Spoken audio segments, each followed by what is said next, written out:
Mike, we've had probably one of the biggest transportation meltdowns as far as moving grain around the country that you've seen in a long time. Rivers, rail issues. It's pretty tough anymore to get grain from a producer out to the market. It has been a challenge. I will say, on the rail aspect, its own here in the U.S., I think we've probably been in better shape this year than where we've been past couple of years. The challenge we've really seen on the rail side has been getting into Mexico, and that has certainly had an impact up into the central part of the country and into Illinois. We've had members who've been impacted, and that's not been the challenge. There has been it's not been the U.S. carriers that are having the issues. It's the Mexican railroad, which has put what's called embargoes on, and has limited our ability of the U.S. carriers to schedule trains to get across the border, which has then impacted back into our NGFA member facilities who can't get trains moved or can't get trains, and that's impacting their storage.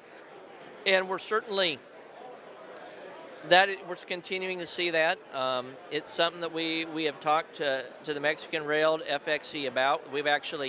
They're going to speak at our Country Elevator Conference in December to our members, accepted our invitation, which I think is good.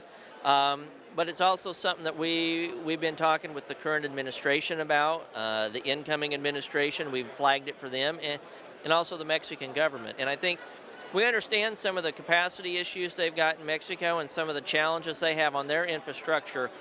But I think the real concern we have is that it's only U.S. ag shipments that are being limited. No other sectors being impacted out of the U.S., no other sectors being impacted coming out of Mexico. It's U.S. ag. And we're not seeing just the impact going into Mexico, but when we can't get those trains moved, then it impacts your ability to go west in some instances, or it impacts your ability to get that next shuttle that maybe you need to go to the P&W to that export market. And so Mexico's where the biggest challenge is, but it ripples across the rest of the market on rail.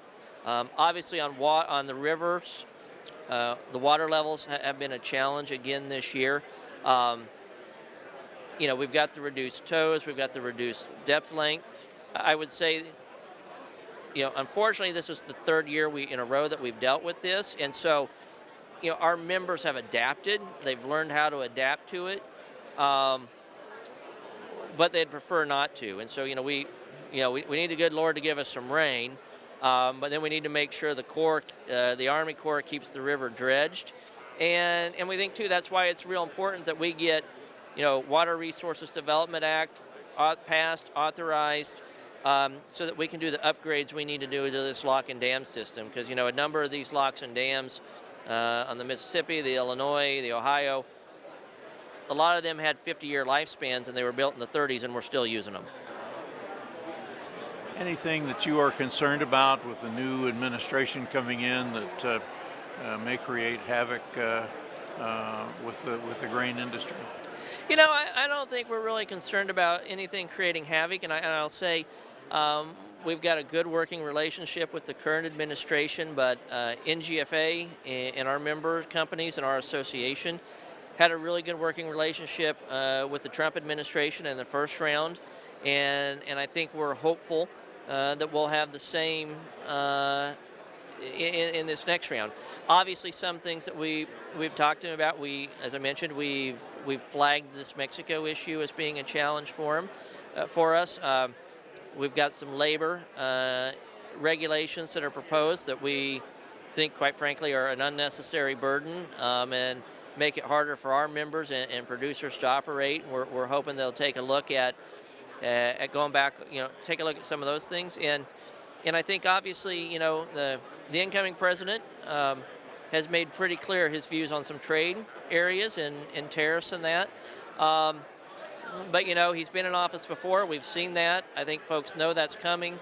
And, as we've talked to previous officials, as we've talked with folks associated with the transition, they've said, that there are going to be some actions, but they really view it as leverage to be able to try and get movement in some areas. And so what we're going to be looking at are, are there specific countries where we've had specific challenges, where we think maybe we can get some help to address those. And we're also going to be looking at, and our membership's looking at, are there different countries, different regions where we can, recommend potential deals? Maybe not full-blown trade agreements, but are there deals that could be met on certain commodities that could open some new markets? And so, we're going to be taking a look at the opportunity. I think the biggest challenge is just that when you've got a new administration coming in, you've got about 4,000 political appointment or seats to be filled. About 1,200 of those take Senate confirmation. That takes time. So you're going to have openings, making sure things don't get held up, things don't fall through the cracks while you're trying to get those new people in place.